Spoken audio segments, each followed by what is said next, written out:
Yes. Yes, I can hear you. Hello, everyone. I'm also joining in.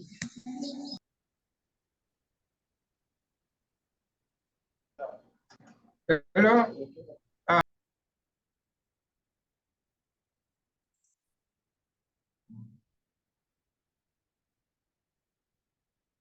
Tina, today we are together with our new program officer, Imabri, in this session.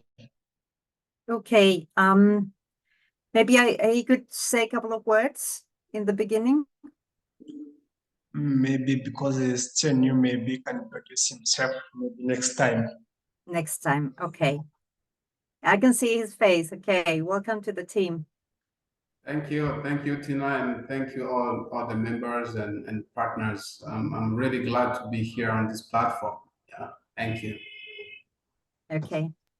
Well, maybe we'll start gradually. I'll share my screen and I go through the kind of a general introduction for the session.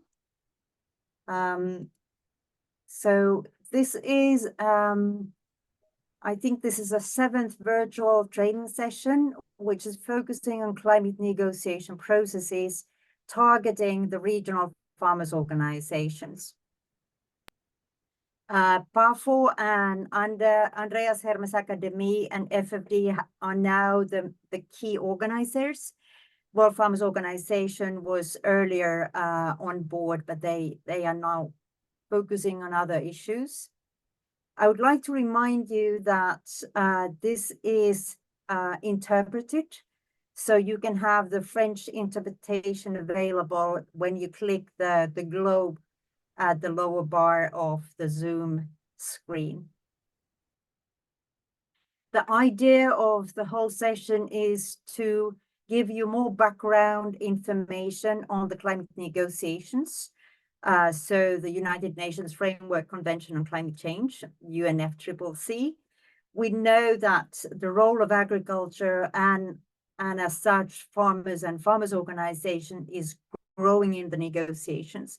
Nevertheless, it's a complex setup, and therefore we have been trying to go through terminologies, explain how it has evolved, and then focus on the critical issues that we consider important for smallholder farmers in Africa, and therefore also for African farmers organizations. Today, we are focusing on the Loss and Damage Fund. It was agreed in the last conference of parties in Dubai that the parties will now start negotiating how this will be operationalized. And we're very happy to have Mr. David Kaluba from the Ministry for Green Economy and Environment in Zambia, who is also the in-country NDC focal point. NDC is National Determined Contribution that will have again in the next session as the topic. But now we're trying to see how we deal with the loss and damage negotiations, where we are. And David has promised give a little bit of reflection. What is the importance of this for the farm organizations and smallholders in Africa in general? Then a related topic is on weather and climate information, because this is often needed when you have to reflect how do you verify the loss and damages. This part in the fund negotiations is still open, but we thought that it would be still interesting to go through how the weather information can be used. And here we have Mr. Juhana Hyrkkänen, who is the Director for Weather, Sea and Climate Services in the Finnish Meteorological Institute. Both speakers will have a presentation, and then they promise to stay for a session on questions and answers. There, Juhana said that he has to leave in 1.5 hours time, so maybe we give the president for those questions directed to her. And then, David, I hope that you can be a little bit patient. There will be a short survey. Donc, il y aura une session pour les participants à la fin. Et on va faire ça en utilisant le multimètre Et après ça, je vais vous donner cette adresse au niveau de chat. Et si vous allez à cette adresse dans votre ordinateur, vous allez nous donner un feedback pour nous dire quelles sont vos recommandations pour l'amélioration de la session. Donc, moi, je m'appelle Tina Oumi et je travaille je suis pour FFT comme la directrice exécutive. Je vous souhaite la bienvenue à cette session. Et maintenant, j'aimerais donner la parole sans plus tarder à David Kaluba qui vient de la Zambie. Et David, vous avez la parole.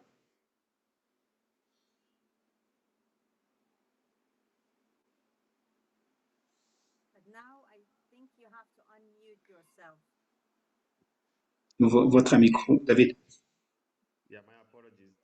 Je m'excuse. Je voulais vous remercier de m'avoir invité pour faire la présentation de la session que vous avez maintenant pour les petits exploitants. Je fais partie du conseil du fonds des pertes et des dégâts. Nous n'avons pas eu la réunion encore, donc on va faire la réunion. Et je ne suis pas le porte-parole du conseil, donc je vais présenter je vais donner mon point de vue indépendant. Donc, je ne vais pas parler comme un représentant du conseil. Donc là, c'est pour vous avertir que je ne m'exprime pas au nom du conseil de l'organe qui est chargé des dégâts et des pertes. Donc, je vous demande de m'aider à partager ma présentation. Merci.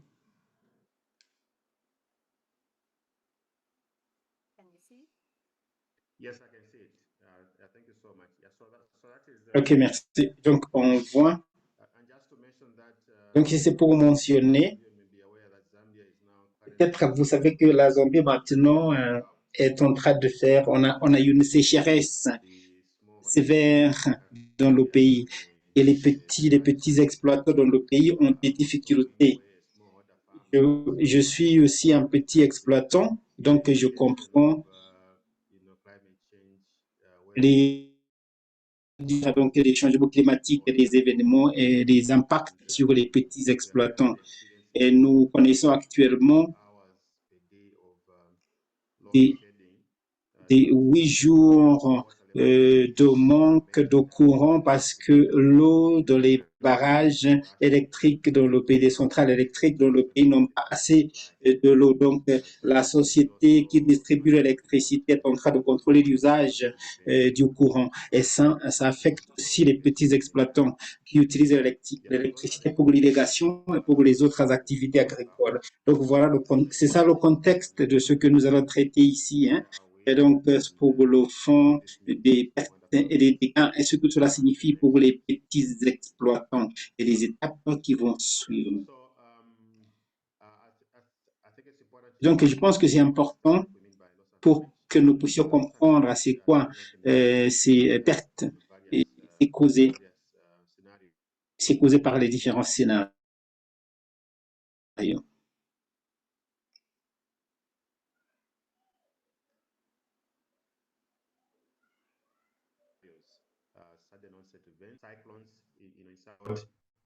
And slow onset processes, including the droughts that I just talked about. Donc, c'est comme moi, je viens de vous parler de la sécheresse dans le pays. Et aussi,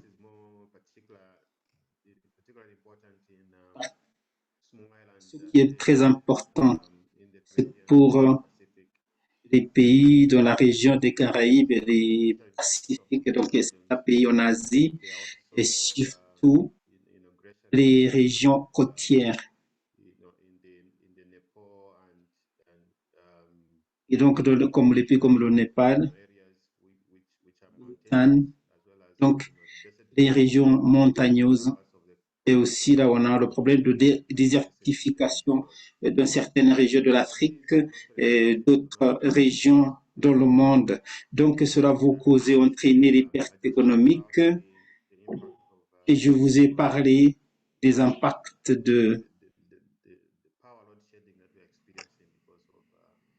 Donc, c'est comme ce que nous avons maintenant, on n'a pas assez de courant parce que le niveau de l'eau dans les centrales et barrages dans le pays est vraiment réduit. Donc, ça a des impacts économiques énormes qui affectent l'agriculture et les autres secteurs économiques. Là, il y a aussi des pertes non économiques qui concernent la biodiversité, l'héritage et la santé. Donc, c'est pour vous donner, ne citer que quelques exemples. Donc, aussi, plus directement, nous avons affaire avec les cultures. Donc, on a les provinces qui ont été affectées, où on a perdu. Targeted, for example, 10 million, tons of corn or maize. And farmers put in a lot in terms of investments, but this. Donc, où on a ciblé, par exemple, pour le maïs. Farmers are also selling livestock very cheaply to escape the impact of the drought because animals do not have pasture. There's also, damage to infrastructure. We saw I don't know if many of us have seen the damages to infrastructure in Burundi, in Bujumbura. Just a few days ago, the lake there has burst the banks and huge floods in residential areas and many other places. And so we see this very common in many parts of the world. So there is loss of lives and due to landslides, and this has happened in South Africa, in Libya, and other places. There's disruption to transport as a consequence of floods and a loss of value in commerce and many other interruptions. So this is what we have in terms of the picture of what loss and damage is all about, and the impacts that comes along with that. Next slide.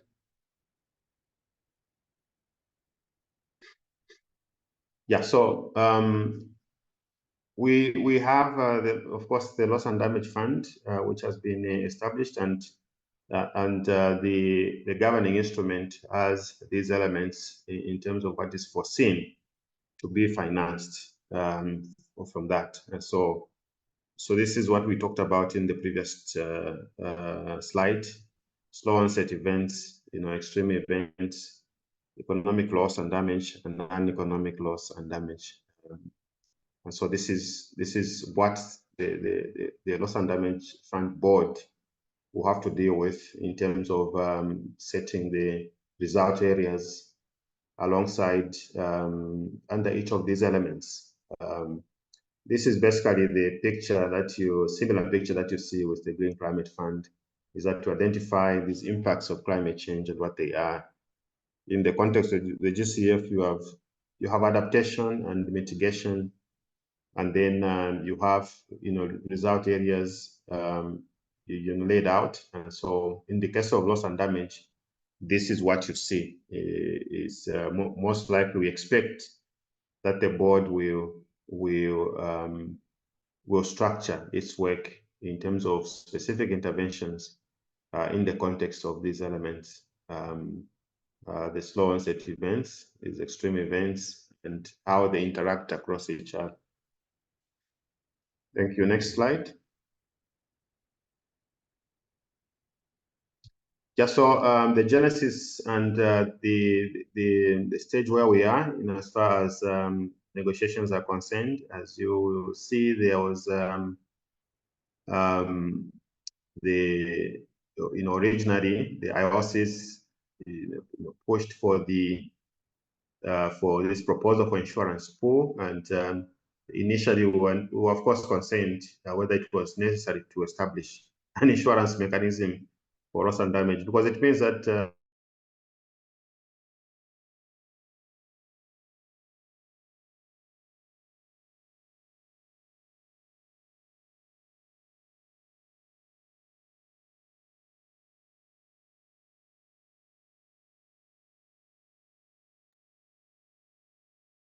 David, it seems that your connection is failing.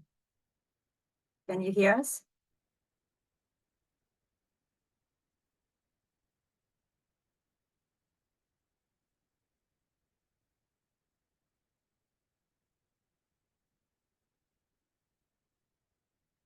Hello?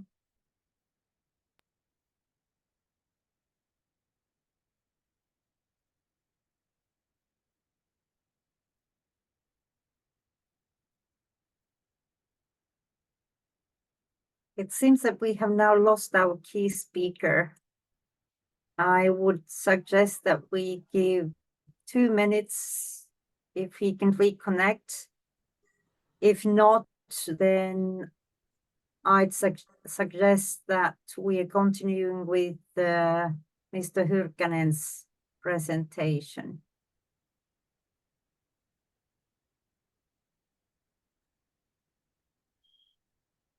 Okay, just a second. Try to.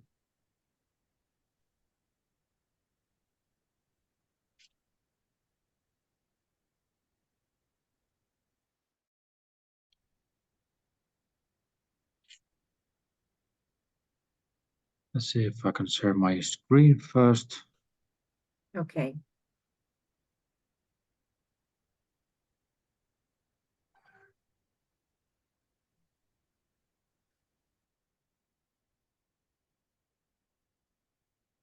Good, we can see it. So let's continue like this. Now we take Juhana's presentation and then we continue with David when he is able to join. Please go ahead. Okay. Okay, so I'm not, maybe I just try to put it. I'm back. Okay. So did David arrive back? So I guess I will stop sharing now and. Let's try so. Sorry, David, we were considering whether you can join or not. So, but you are back. So I'll continue sharing my screen here. And we go to this slide. Please go ahead, David.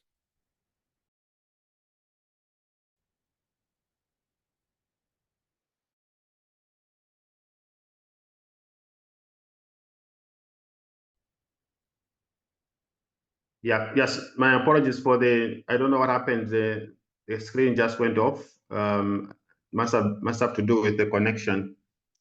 I think it would be good if you switch off your camera, so it will kind of reduce the weight.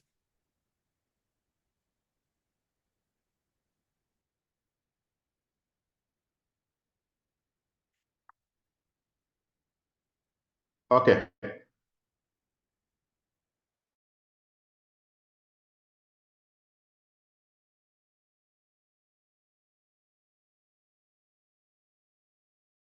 Please go ahead.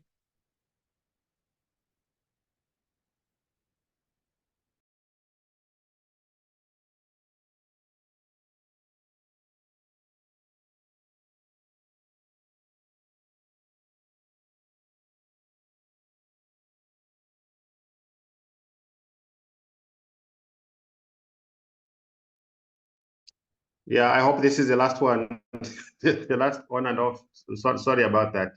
So let me just skip this slide. I think as you can see, this is basically the outline of what has happened in the negotiations. We have the Warsaw International Mechanism, the Paris Agreement, and Article 8 dealing with the loss and damage, and the Santiago Network. I'm not sure how many have followed the discussions. They have since decided on the host country, which is Switzerland. And so we hope to see the work, discussions going on there, which will also in a way feed into the work of the Loss and Damage Fund, which was established in 2022 in Sharm el-Sheikh, and also in 2023, the agreement on the governing instrument was reached in Dubai, United Arab Emirates. Yeah. So, so in terms of the outcomes of the COP in 2023, we got the decision of the COP on the loss and damage fund. In that, the COP agreed on the governing instrument, and so which explains the governance of the fund, including in the decision in the governing instrument, we have the funding arrangements. So this is to bring all the stakeholders dealing with loss and damage into the picture of the collaboration and to enhance the complementarity and coherence across various partners in managing loss and damage issues. The next slide. Yeah, so again, just to re-emphasize the key agreements in the decisions that have taken place, we have a 26 board member team of the fund, which will supervise or oversee the work of the fund. And of course, it will have a dedicated independent secretariat. There's also the establishment of the Financial Intermediate Fund in the World Bank. These are being discussed already, and just the significance of that is that the fifth will be hosted by the World Bank. Sorry, the sentence was not completed, but it will be hosted by the World Bank, and the bank will also ensure that the fund has all those privileges and immunities. Now, these are important because this is these are the tools most of these funds use in order to operate at a larger scale in international setting without major disruptions happening. And as I mentioned, we have also the funding arrangements, which has in there the annual high-level dialogue. This is to bring stakeholders at a high level to discuss further how to best organize interventions resulting from loss and damage events across the globe. So as I mentioned, the fund will be serviced by a dedicated and independent secretariat. So how this will happen is under discussion between the board and the World Bank. The Standing Committee on Finance will develop the MOU, which will provide for the arrangements between the fund and the COP. How will the fund and the COP relate over the existence of the loss and damage fund? The next slide. So, what is at stake for smallholder farmers? I think it is the benefit we have at this stage is that this is still under discussion. The board will look at many other ways to ensure that beneficiaries, those most affected, receive the support, the much needed support to respond to those losses and damages. And in particular, the fund will obviously be looking at simplifying the policies and procedures and not to complicate access, particularly for smallholder farmers based institutions or those institutions that provide support to groups like smallholder farmers. It will also look at strengthening country ownership and direct access. These are elements that are in the GCF governing instrument, and they're also a key part of what is in the governing instrument of the fund.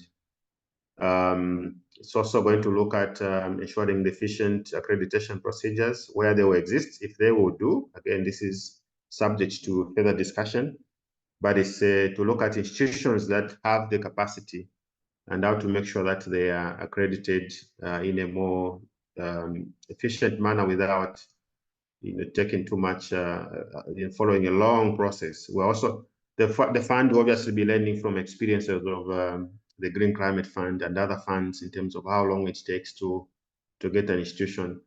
In the case of loss and damage, as you know, the priority is to make sure that the response is expedited. But you obviously will need the institutions to work with.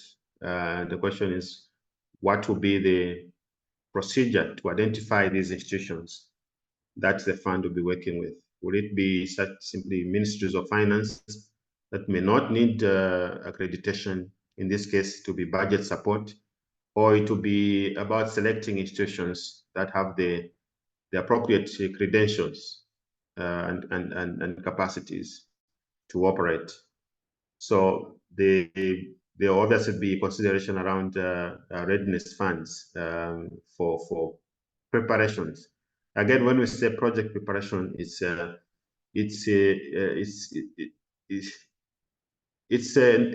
process which is used in many funds. But when we talk about loss and damage fund, will this be relevant or will it be necessary that to respond at a fast, quick pace? Countries will need to go through processes of preparations. What elements of preparation will be needed? Is it early warning mechanisms that will require preparation? Is it institutional governance? Is it community preparedness? Is it procedures or systems or policies and many others? So these will be will occupy the time for the board, and will be key to what role the smallholder farmers play in ensuring that the risks are reduced to their to their work. Yeah, so these are just the thoughts that are there, and I'm sure we'll be able to discuss further in terms of what the smallholder farmers think could be ideally what would be at stake for them. The next slide. I hope it's the last one. So the next steps for the board is first of all, the first board meeting is scheduled for end of this month to 3rd May. There is also the 5th establishment in the World Bank. This is under discussion. The board will look at the selection of the executive director to start the sort of a governance at the secretariat level of the fund. It will develop additional rules of procedure, result areas of the fund, the independent secretariat. There will also be the host country selection and many others. The list can be long, but I think these are just a few elements of the immediate steps once the board begins to work. Yeah. So I guess this is the last slide. And I would like to say thank you so much for listening.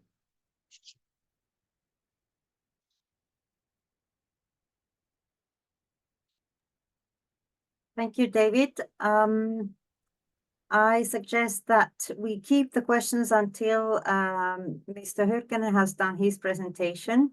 And so keep your questions in your mind, and I would like to ask now Juhana to step in. Okay, let's see if I can share my slides.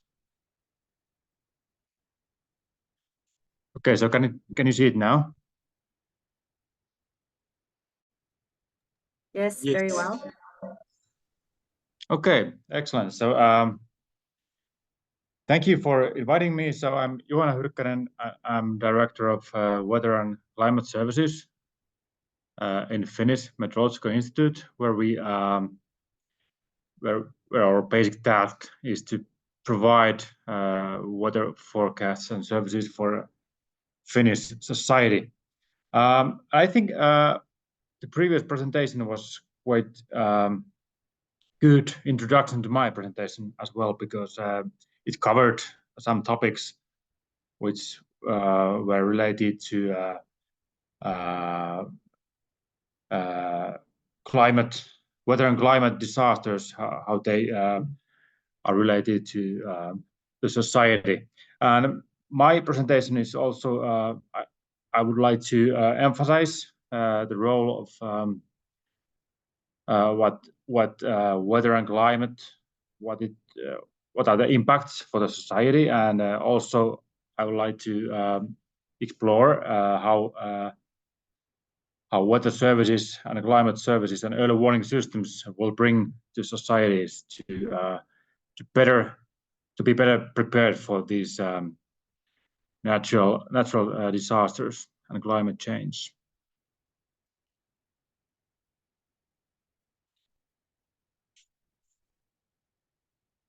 I'm trying to go to the next slide, but for some reason it doesn't work at the moment.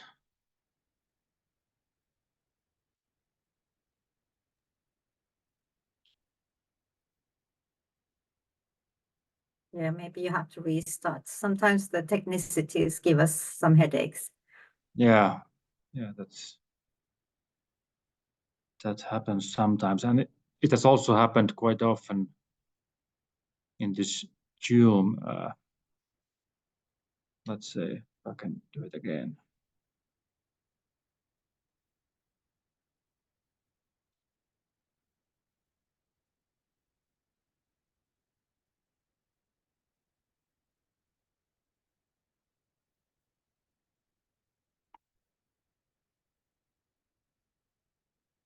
We see it well now. But the problem is the same, that I cannot change my slides. Let's see if I can, if I just put it in other mode. Let's see if it helps.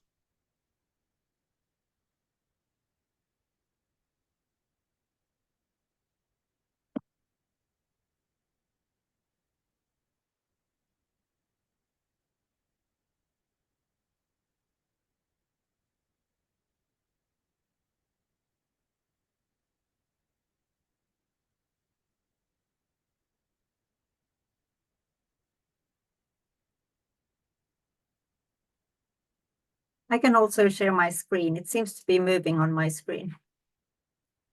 Let's try again. Yeah, it might help. Of course, I made bit changes to my slide, but however, if it helps, if you can share. We'll deal with it. Yeah. Okay. So as mentioned, we're National Met Service in Finland, but our other mission is also to help our sister institutes worldwide to be better prepared for severe weather as well. So and we are actually we are supporting other national meteorological services in all phases, starting from setting up observation network, setting up or relevant meteorological infrastructure like numerical weather modeling, and but also we also help them to provide better weather and warning products and disseminate them to the public. Next slide, please.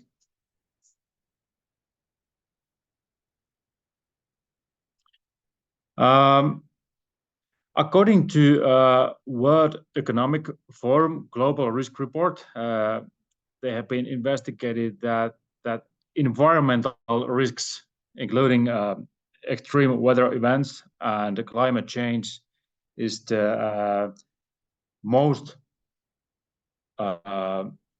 vulnerable to economics throughout the world, and therefore there need to be better preparation for extreme weather events to mitigate these economic losses and safeguard communities. Next, please. And actually, climate change is not a fair play because the impacts are highest in those countries with relatively hot climate. And so you can see in the left-hand picture that what is the effect of 1 degree temperature increase per capita output, and you see a lot of those red colors near to equator, and actually in these northern latitudes, like in Finland, we're actually benefiting from this climate change in a way, and it's quite similar to agricultural things that crop yields they suffer due to changing climate patterns, and you still see these kind of red colors in Africa. Next, please.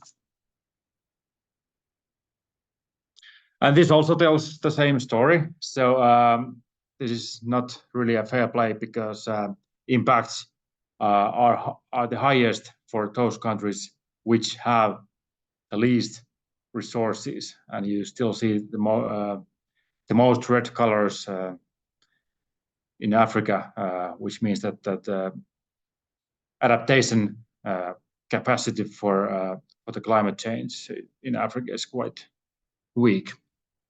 Next, please. So this picture is telling that if you invest money to early warning systems, so it's very effective to save lives and assets. And it has been investigated that if you put $1 to early warning systems, you can get $10 back. So this is quite effective way to be better prepared for natural disasters. So early warning system is by meaning it's a system which allows people and society to know in advance about hazardous weather and climate events, and by using that kind of early warning system, it helps them to minimize the impact of that weather event. Next, please. And this picture tells in other way around how what kind of elements this early warning system or early warning value chain has. So first of all, you need to understand the local risks to identify those potential hazards. And actually, in David's presentation, there were quite many of those hazards listed quite nicely. And after that, you need to have a sort of weather forecasting system or weather observation network to detect and forecast the weather. And then you need to understand how this forecasted weather will impact on different sectors like agriculture. And of course, it doesn't help if this information if it's just on weather forecaster's desktop. You need to disseminate that and communicate this information to end users, and after that end users, they need to make right decisions. And actually, this is quite important value chain, because there is only a gain if each of these elements works, and given early warning leads to right decisions. Next, please. And this value chain actually it concentrates more on these digital capabilities of national Met Service value chain, which also possesses this early warning system. So at the beginning, you need to have a observation network like weather stations, weather radars, and so on. That you need. Then you understand what's happening on the atmosphere, and then you need to have data from numerical weather prediction models, so you can understand what will happen in coming days or even in coming weeks and coming months. And then you need to have digital and technological capabilities, like you need to store the data somewhere in order to make efficient data operations. And then you also need to have weather forecasters and experts in place, usually on 24/7 basis, so that they can issue an early warning whenever it's needed. And then, of course, you need to have effective dissemination channels to provide these weather information and warnings to general public and authorities. So these dissemination channels are very important because it's really important to that people know what's going to happen in the near future or future. So these dissemination channels can be radio, television, media, social media. Nowadays, people have a lot of weather apps on their mobile phones. That's also nowadays a very important dissemination channels. So we help our sister organizations to build this kind of channels as well. Next one, please. This is just one example how weather and climate services can help agriculture. This example has been made by University of Reading, but there is a kind of cycle starting from the beginning of cycle and during the cycle. So first of all, you can. It's important to understand the risks, what could happen in the future.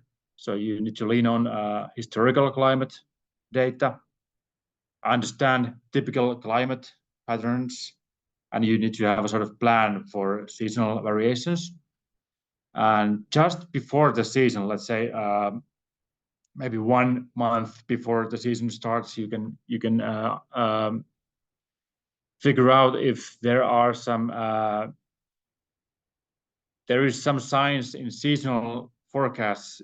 If you need to revise your plans in a way, those seasonal forecasts, they can say that, for instance, if you have more drought, or you have more precipitation, or you have more heat waves, or things like that. So it's very helpful for you to revise your plans. And then during the season, you can have even more information on weather, like if there is going to be heavy rainfall in coming days, or drought is getting even worse, and things like that. So it's very important to be prepared and take full advantage of those weather forecasts and warnings. And of course, after the season, you can review your process to get even better improved, even better prepared for the next time. Next, please. Okay, this is probably my last slide. So I have just listed a couple of funding instruments what we have been using here at FMI. So we have a lot of funding from Finnish sources, but we have also been using some World Bank funding as well. And also we have funding from World Meteorological Organization. And of course, in this matter, when we talk about food production and agriculture, I suppose that these funding instruments which are originating from Food and Agriculture Organization could be very useful as well. But I already mentioned WMO, so World Meteorological Organization. They have nowadays this early warning for all initiative, where the aim is that everyone on Earth is protected from hazardous weather events through life-saving early warning systems by the end of 2027. So they are very heavily putting efforts and resources for that. But of course, it's very important for local people in this target country that decision makers in the target country must be aware of these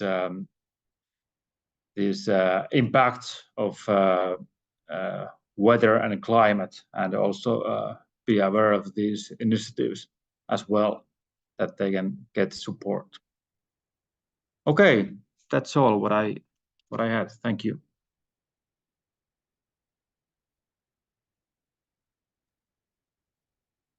Thank you, Juhana. Thank you, David.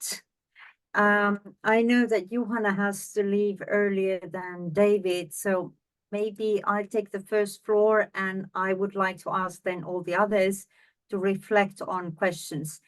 And as David was saying, he is speaking here on behalf of an individual participating in the Loss and Damage Fund negotiations.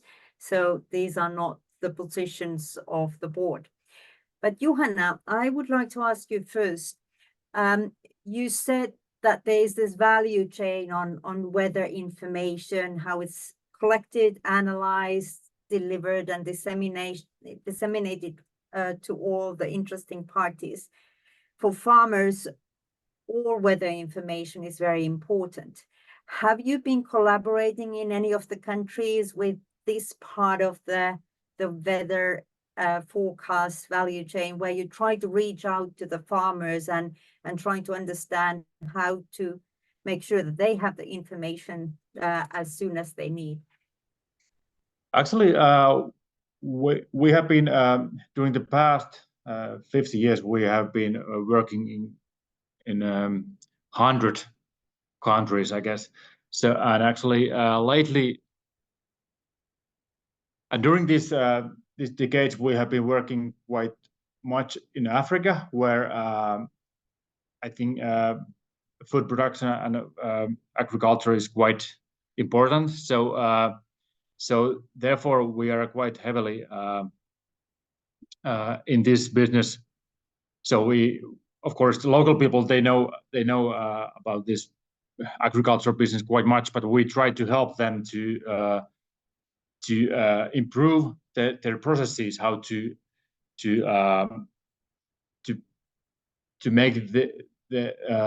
make those weather forecasts and warnings better available for farmers. And I think nowadays it could be quite so these developing countries, they can make a quite long jump in technological means that because nowadays so many they have mobile phones, and this could be quite effective way to achieve those farmers if they have mobile phones, because they can use very effectively those apps, weather apps.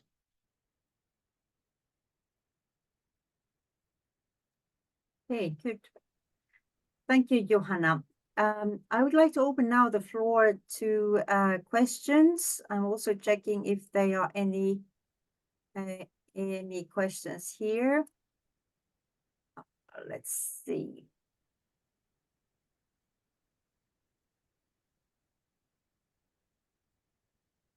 There are no questions yet, but I would like to invite you. There is one question from Christoph. Please go ahead. Thank you very much, also for the two very interesting presentations. I was wondering, Juhana, you mentioned that huge number of weather apps, weather websites where you can get like forecasting and so on. And from my experience on a seasonal level, they work quite well, but that's not what is like most relevant for farmers. For them, it's also very relevant to have on shorter time scales, like really weather forecast for the next 2-3 days, or even on the intraday level. Okay, do I have to hurry with harvesting and so on before the rainfalls come? That's very unreliable, especially in the tropics, because of the different weather patterns.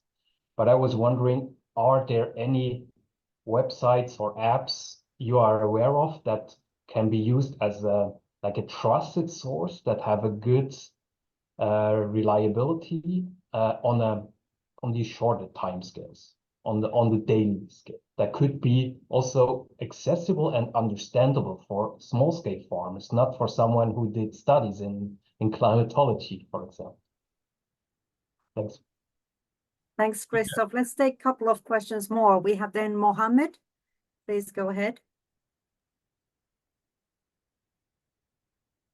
Bonjour, madame. So good morning, good afternoon, madam and everyone. So I have a question. I'm introducing myself. I am from Morocco. That is a member of UNAGRI, and UNAGRI is a member of PAFO. And I have a question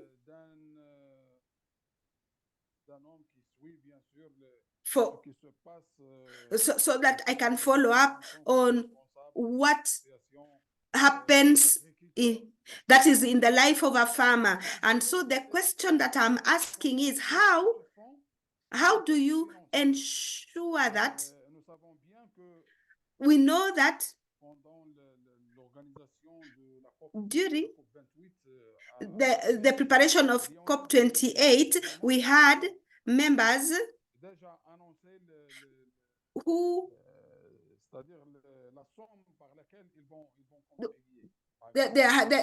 how they are going to contribute, like the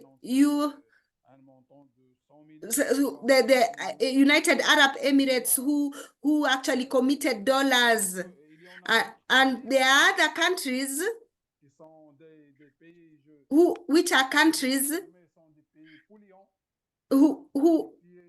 these are countries that have contributed in destroying and also in creating climate change, and they cannot even commit an amount of money. And so the question I would like to ask, how are these funds going to be used? And that is one. And the other point is, and that has been said by our friend Juhana, concerning meteorology. As you know, in Africa, we have farmers who do not know how to use the internet tools. And before thinking about offering these applications to farmers, we need to think about offering them materials that will allow them, and also train them on the use of these materials. So thank you very much. shortly. Mohammed wanted to ask about the funding of the loss and damage fund. He referred to some of the pledges made in Dubai, for example, United Arab Emirates and, for example, Germany. But then he referred that there are plenty of countries who have contributed heavily for climate change who have not yet pledged anything. So he's concerned about the funding. And then there was a question on whether the applications are the best means to reach the smallholders, because not many of them have internet despite a phone. So maybe I know that Benito has been asking the floor, but maybe I would like to give now first floor to Juhana to respond on the applications that were asked by Christoph and Mohammed. And then we'll take David's question on the fund and its financing. Okay, thank you for the questions. There was first questions related to these short range weather forecasts, and if there are some reliable weather information available. I think that there are on the internet there are some public sources available, but I'm not that sure that they are very well tailored to that significant target country and this significant need related to agriculture. So maybe that's the problem. Maybe it's better for that target country to tailor these weather forecasts and warnings and how they impact to a particular sector like agriculture. Maybe that's something which needs to be done. And this is also a question of how different organizations and authorities interact with each other in this developing country. That's one thing as well. And then another question was related to these dissemination channels and about this challenge that not everyone is having an internet connection or a mobile phone. Of course, then we just need to figure out which are the most effective dissemination channels. It could be radio, for instance, or it could be maybe somebody in that village could have could be a sort of spokesperson, and maybe he or she could provide that information to his or her colleagues. So maybe that's one thing. But it's true that these dissemination capabilities are different in different countries and villages.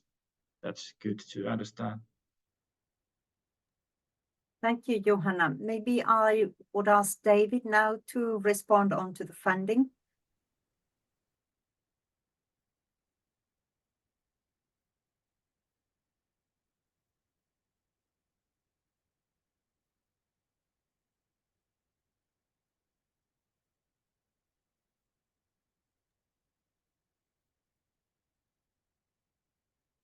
David, I hope that you are still online. Okay. Yes. Yes. In terms of I think the question was around the sources of funding. I think that we need to understand that the context of the loss and damage fund is if you like, the convention as well as the Paris Agreement. Now, if you look at the paragraph 54 of the governing instrument, the sources have been identified as being a wide variety of sources, which does not indicate where specifically those funds will come from, but it's simply a wide variety of sources of funding That includes grants and concessional loans from public, private, and innovative sources as appropriate. And so it leaves it more or less to no clear obligation, but voluntary, by those that might wish to make the contribution. So, and in the negotiations, one of the things that was difficult to agree was, who bears the responsibility of providing resources. And so that is why the decision was crafted in that sense. That is to basically left it open, because no one wanted to specifically take on the responsibility, unless you take matters legally or something like that. But how the funds will be used is what I stated in my presentation, that the board will come up with the result areas, the areas where the financing, the areas that will be funded, and that will be arrived at through wide consultations of various stakeholders. And then I'm sure that people on this platform who also play a role in helping the board shape those result areas. So that will determine how the funds will be used. Now, what was raised, and just to mention what was raised, the funds that were raised in Dubai were largely to kickstart the work of the fund, and which the priority is operations, setting the governance arrangements, the secretariat, looking at the hosting issues and many others.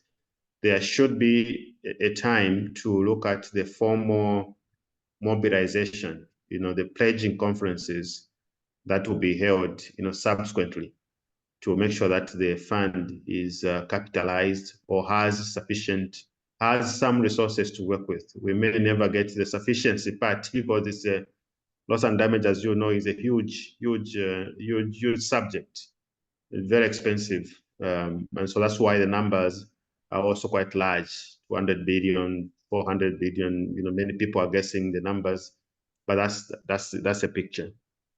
So thank you so much. Thank you, David. And now I have quite a lot of questions here. I have first Benito, and then I have Leonidas. Benito, please. Thank you, Tina.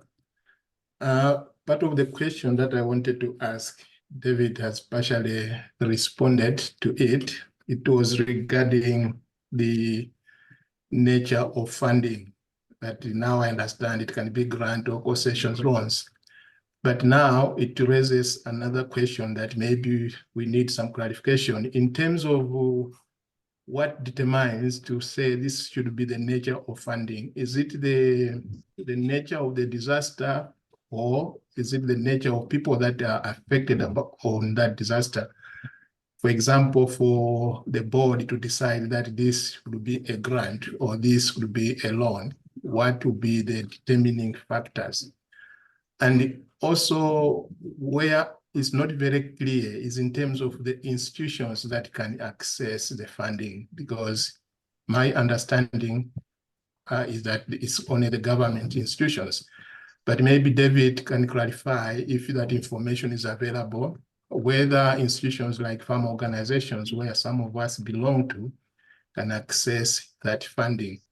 Lastly, for Juhana, I think what you said regarding the effective way of utilizing or using the funds, that early warning system is more effective.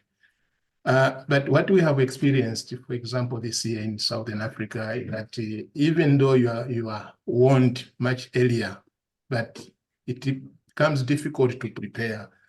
For example, we are warned of El Nino, but now almost all the countries have been affected. So to me, I think early warning is okay, but also we need to find a way on how we can prepare for that. If you are warned, so what? If you don't have resources, to prepare, it becomes difficult. But I agree with you that early warning is very important. Thank you. Thanks, Benito. And let's take Leonidas as well. Okay, good morning, everybody. My name is Hashakimana Leonidas from Rwanda.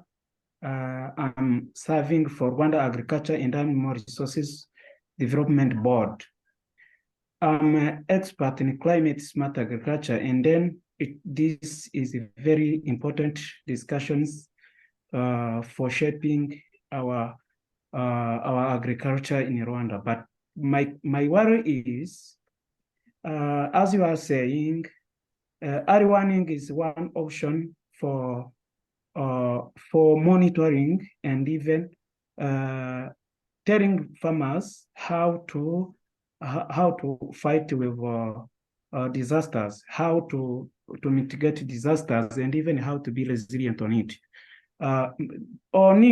Additionally to that, I have another worry, which is how the fund will be disseminated. As you are saying that climate loss and damages is a huge thing to which the world needs to deal with.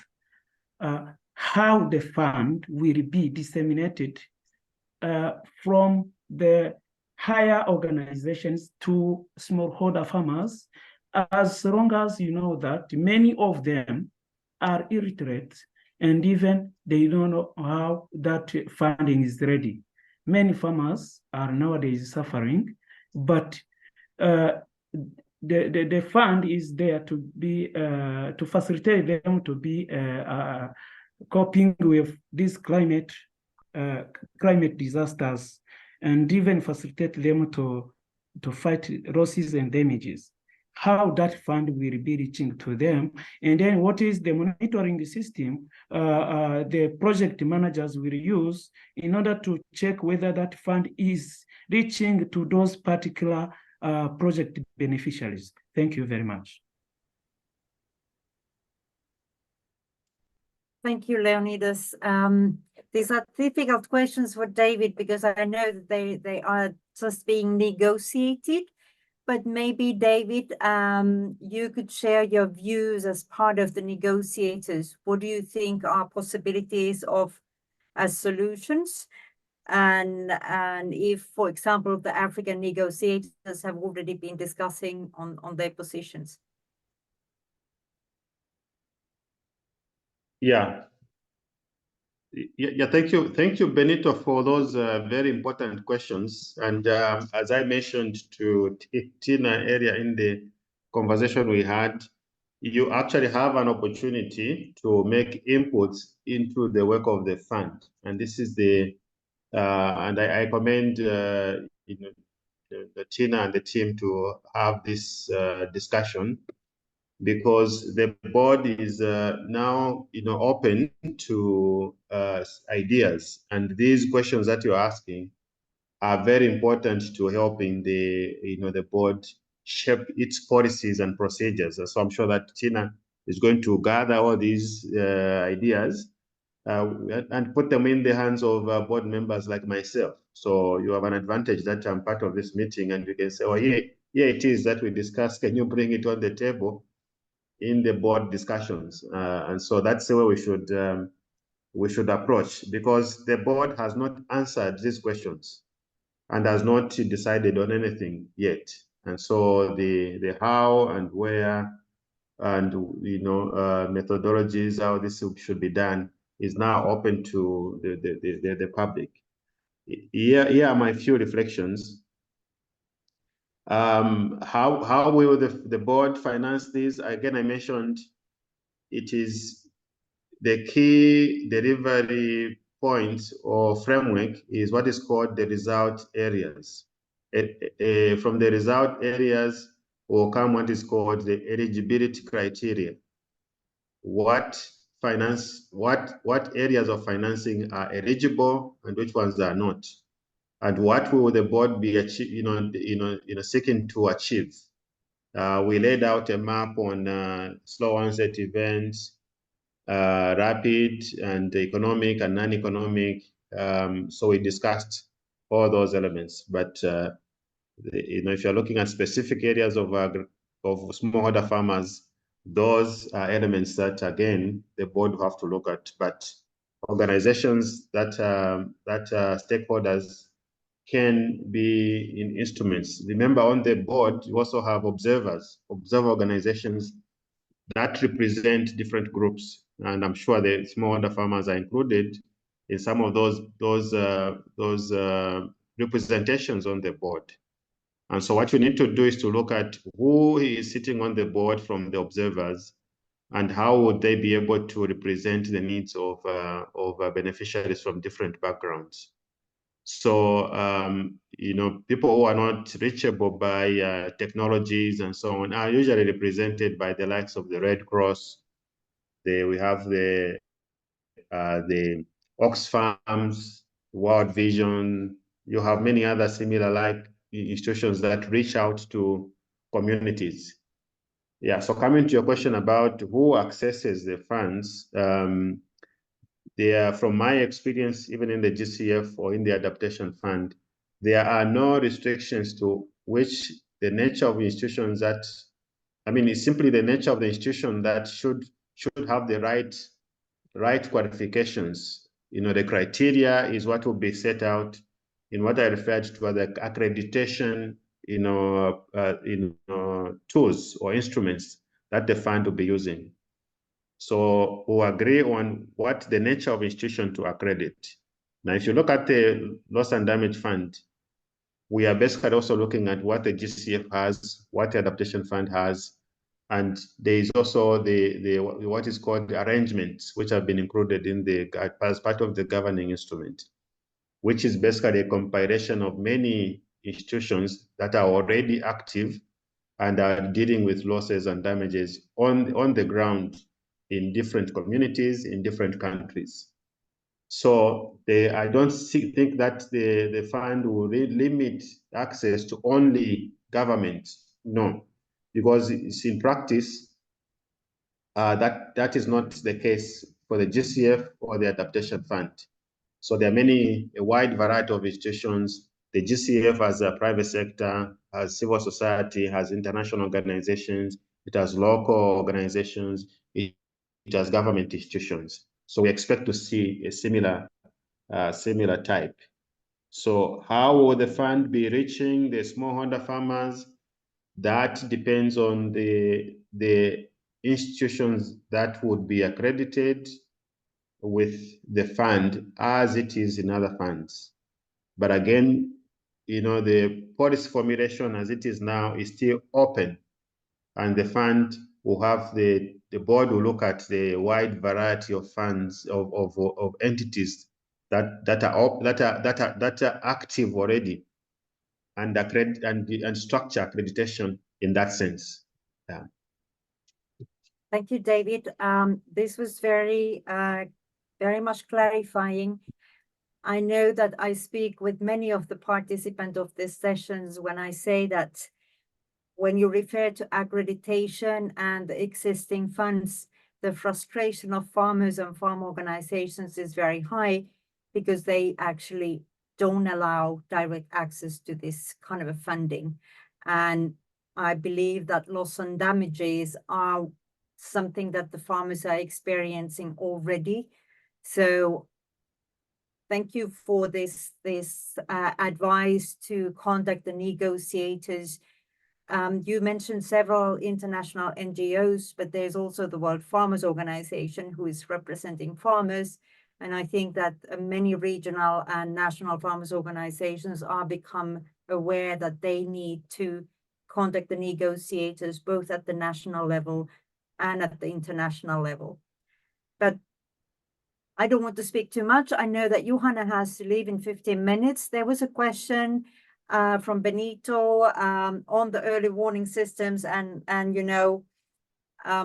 I don't know if you're the right person to reply, but there's some frustration that even if people know that there's going to be a disaster, if they don't have means, it makes it very complicated to prepare. Yeah, well, I'm not sure if I'm replying that question, but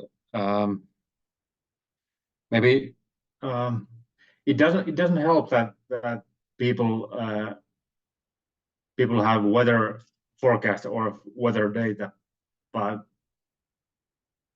they should rather have the idea what the impact of this weather is, and therefore meteorological communities is rather providing weather forecasts not only about weather variables or weather parameters, but instead of that, they would like to provide the impacts of weather. So that's the trend nowadays, and hopefully this trend could solve some issues. Okay, thank you. We have now Dennis, and I saw somebody called Mutta Asa. I don't know if that question was already answered, but Dennis, please, the floor is yours.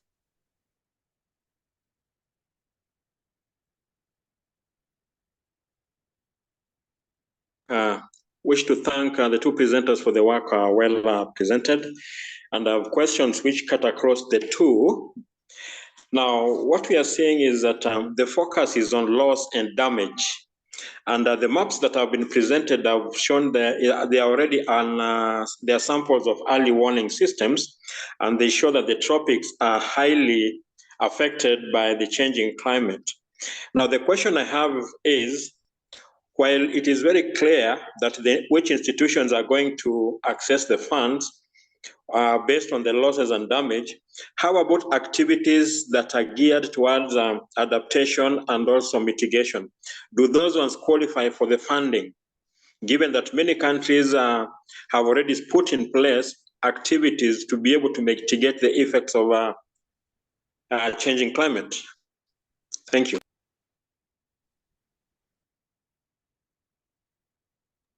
And then I have another question here in the chat box from Ibrahim Ahmed, who has targeting David. Ibrahim would like to know what is the approach used in order to get the funds to farmers and what the initial results. I think that there David will have difficulties answering because the loss and fund damage is still being constructed, but maybe he could share some of the views and reflection if they are already good models that you have been comparing. I don't know, Juhana, maybe you start with the Dennis's question, if you have anything to contribute. Sorry, I think I lost. What was the question from Dennis? Was Dennis, could you please repeat your question?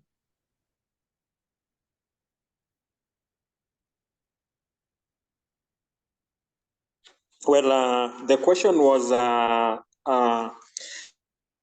given that already there's information on which areas are adversely affected by the changing climate, and also the funding focuses on losses and damages, will the funding also cover adaptation activities?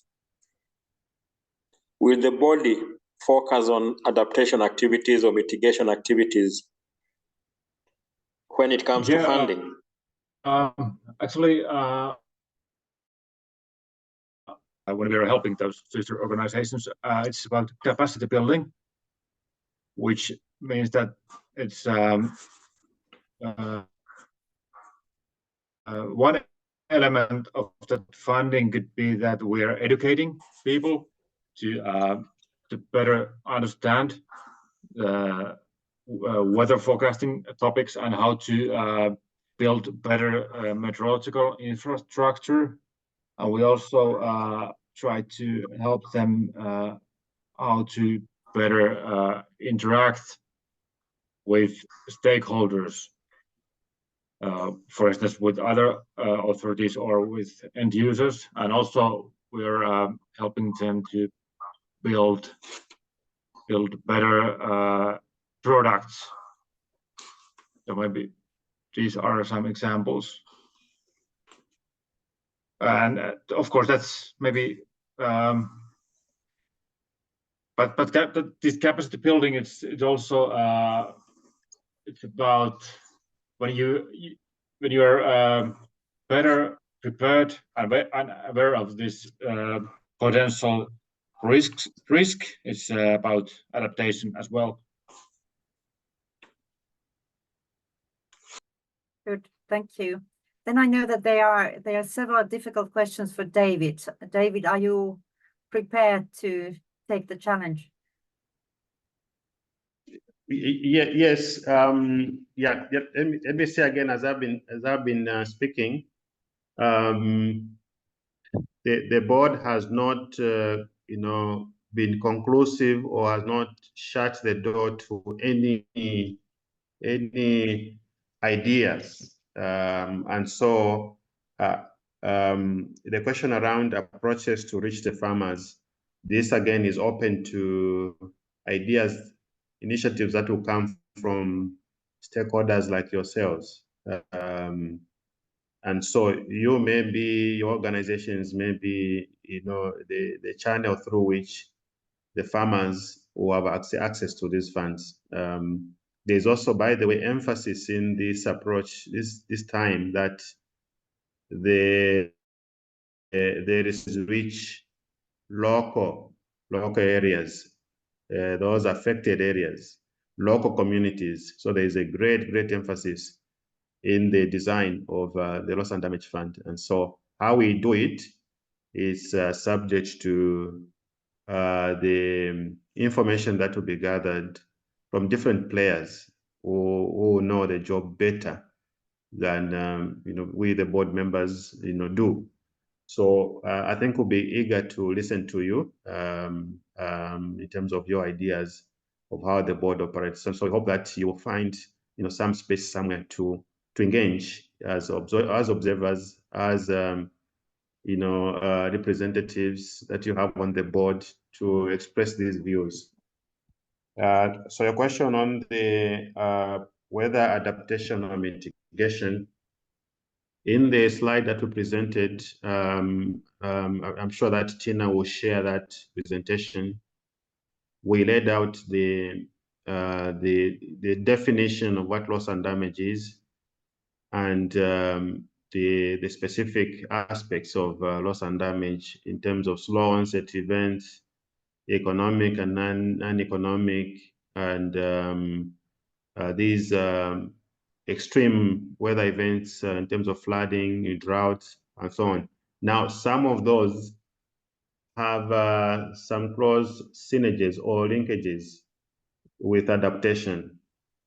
And it's possible that there could be, if you like, benefits that accrue to both adaptation and mitigation in the process of intervention. Some will be intended, some will be unintended, so that in the implementation, you end up achieving those cross-cutting benefits.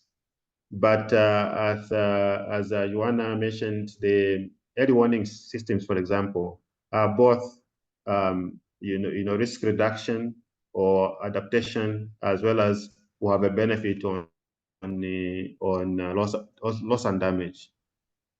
And these are key, sort of information sets that help to enhance preparation. Yeah, I hope I've answered all the questions for.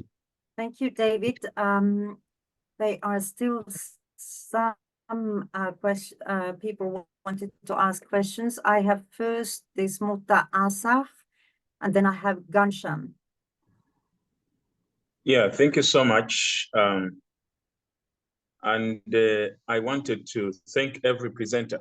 Very, very well laid things there. Thank you for organizing this. Two things. Number one is in the formulation, and David, thanks.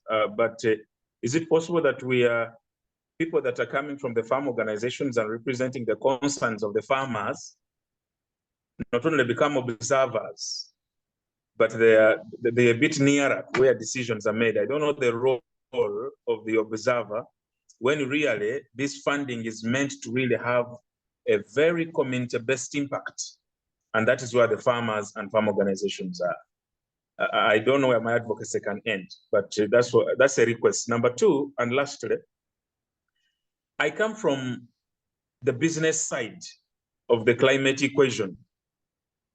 I'm asking, is there a way, is there a business case?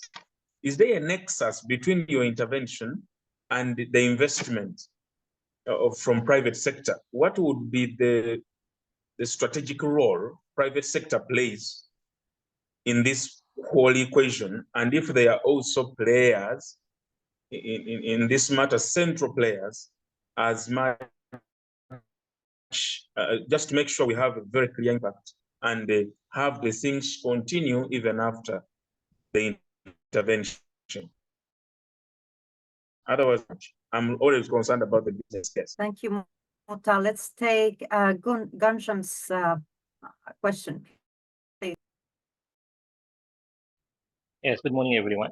For me, it's a question that I'm coming from the farmers organization, and we see that when there is a loss and damage concern, the fund, it's not goes directly to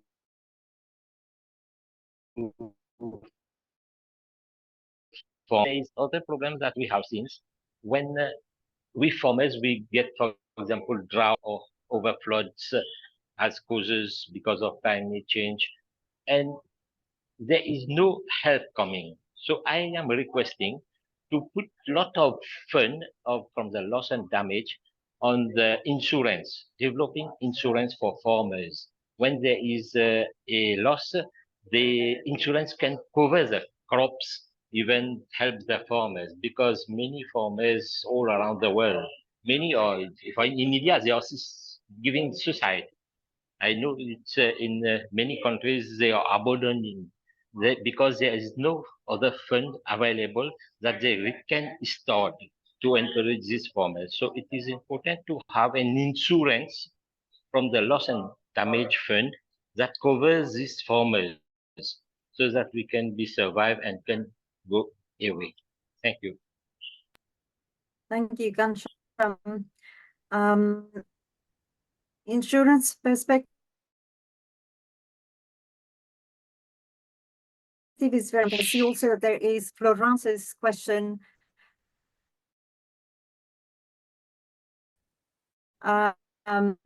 Who is also asking the involvement of farm organizations in the program, etc.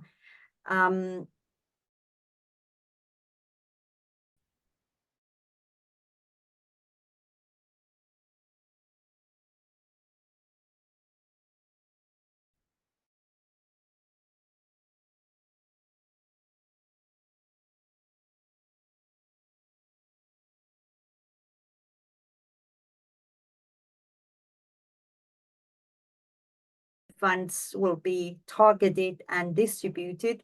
This is definitely the moment to do it. I think that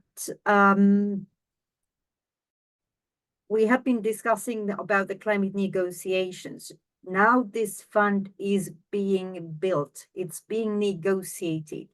And David Kaluba from Zambia is participating in the board, which is now drafting this. So this is really the momentum for you to share your views.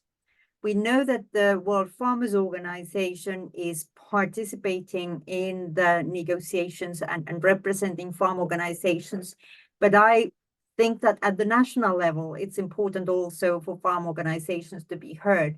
David, do you have some advice on how the farm organizations in the national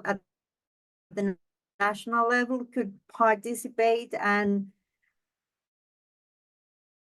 how would to take concerns and proposals forward?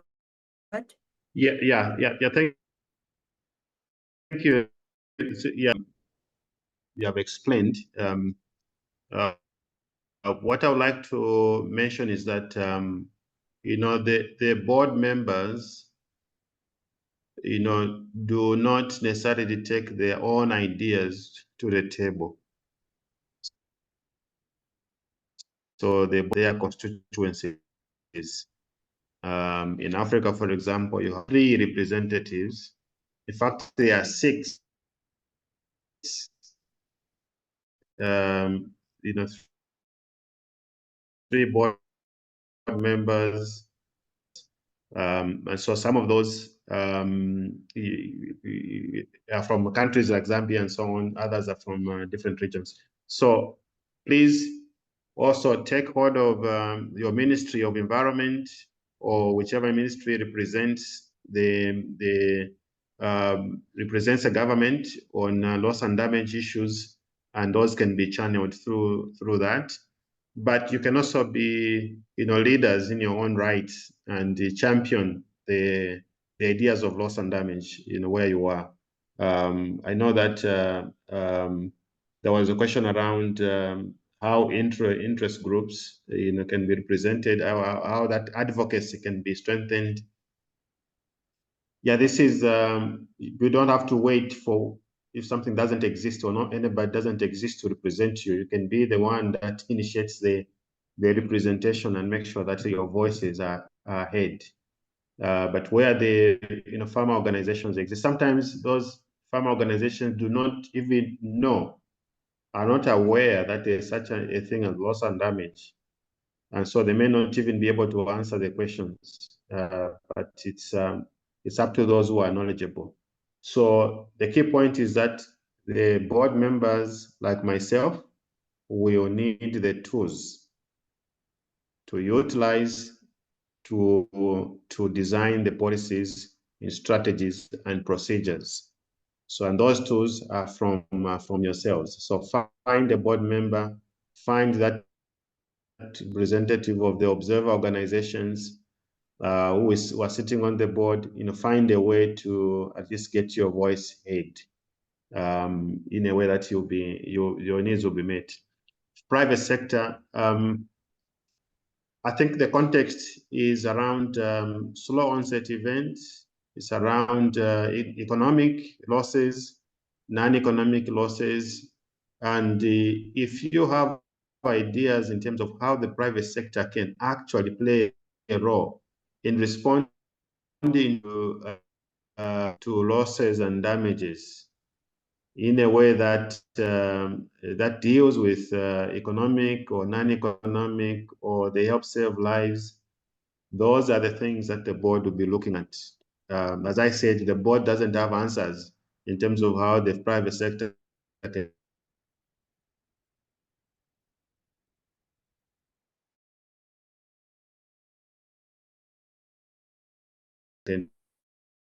play. But there are also private sector initiatives. You can look at the Green Climate Fund Board.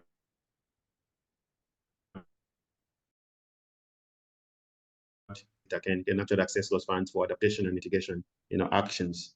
Yeah. So I think the question asked is what Tina elaborated on. Insurance products are also, in fact, those are already viable in viable areas that are helping farmers respond. But the problem is that if you are dealing with floods and severe droughts, then insurance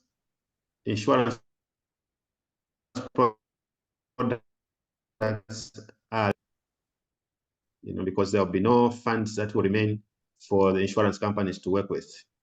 These are extreme events which may not be covered by insurance. It has to take, certain public funds, from either grants or concession financing. Look at the case of Pakistan, for example, or look at the case of many other countries. This has happened in Nigeria, in Burundi now, and many other places, in Zambia. Which insurance company is going to fund this extent of damage as a result of drought?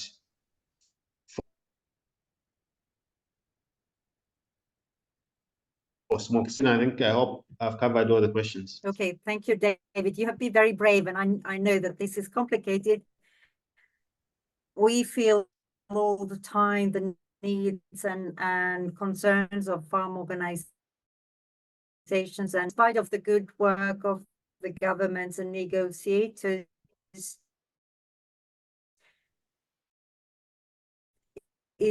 there is still a bottleneck, so that already feeling that we are getting closer to the ending. I think that we'll end more towards the Q2, since we didn't have any break. I would like to get your views on how did we manage to organize the session, how were the presentations, etc. So I put the code that you have to go menti.com site, and then you put there the code 1219 0219. Oh, sorry, it was 12.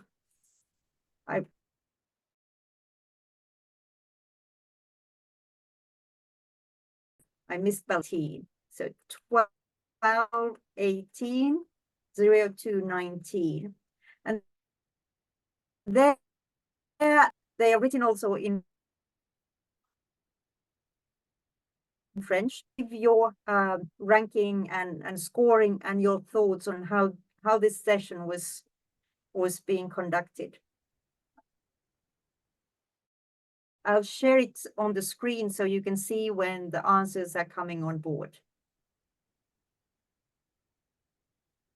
We have somebody who has already found it, the first question.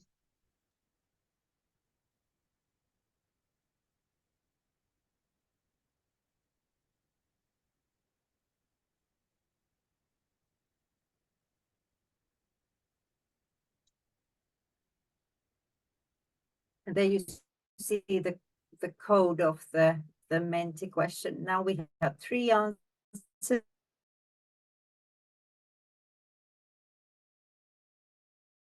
They show the next.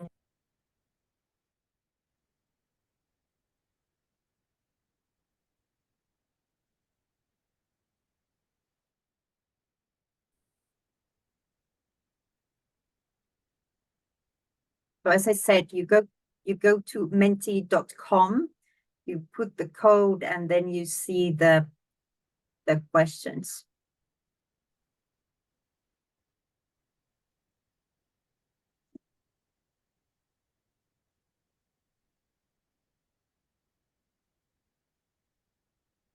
We have 3 respondents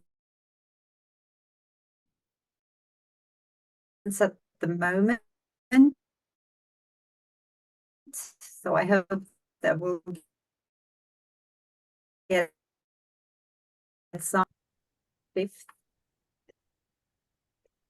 I show the next question now on screen. You can still, if you go there, you can still keep answering to the questions.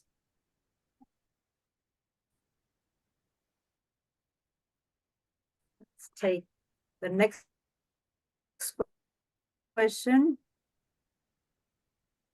And there we have already some respondents. So people would like to get more information on the affected smallholders, access to loss and how it should be done, what is required, for example, legal expertise, accountancy capacities, organizational requirements, areas of funding, farm organizations or smallholder farmers, and role of farmers organizations. I see that Elijah Langali has appreciated at least the session. Okay, other aspects of the food system aside the production was mentioned. Private sector and business case. I suspect that this comes from Muta. Options for farm organizations to access funds. Very good. I'll go to the next question. You can still, this is still open. You can still answer to the previous questions as well.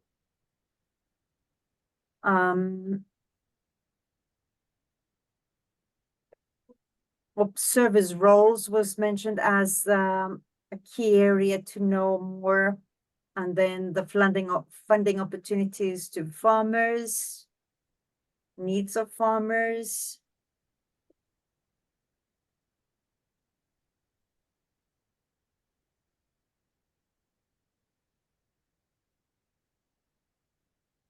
Role of extension systems, interesting.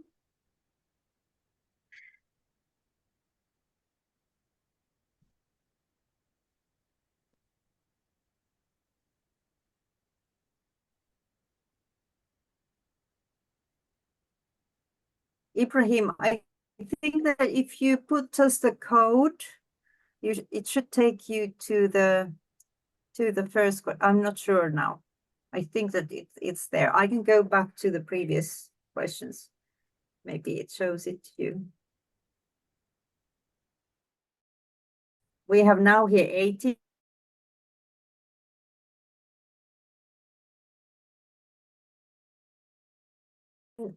Answers. That's very nice. Here.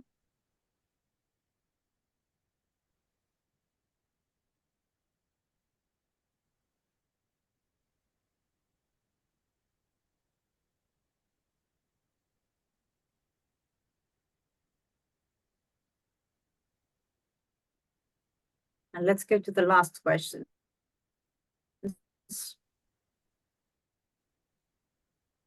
How would you improve the sessions? We have now 3 responses.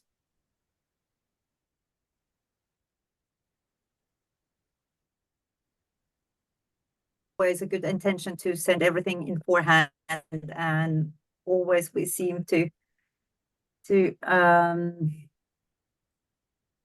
fail with that one. There's organization, physical. Would it be physical workshops?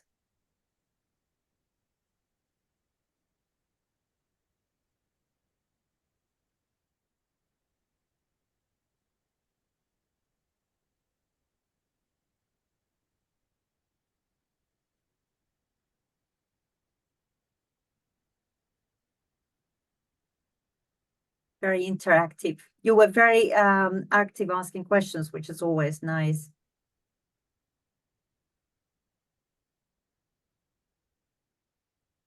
Okay.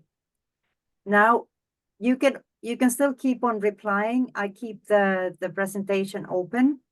But at this stage we are closing the meeting. I don't know, Shadrach, or would your colleague like to say something at the end? Yeah, thank you very much. I would like to thank everyone who took the time to join this meeting of today. Just want to take a picture for the communication issue. So you can put on your camera so that you can take a picture. Thank you very much.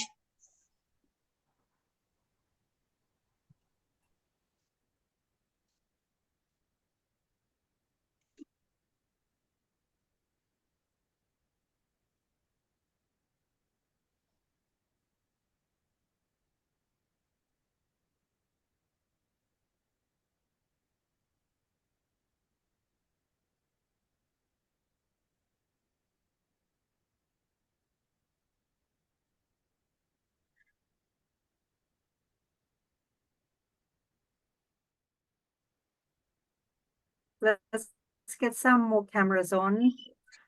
I see here Leonidas, Dennis, Muta, Gansham, Gabo.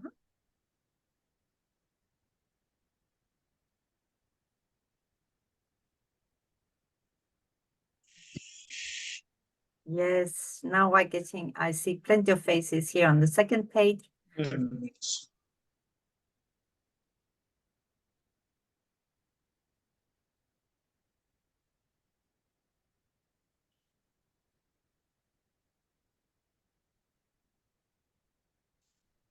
Yes, done.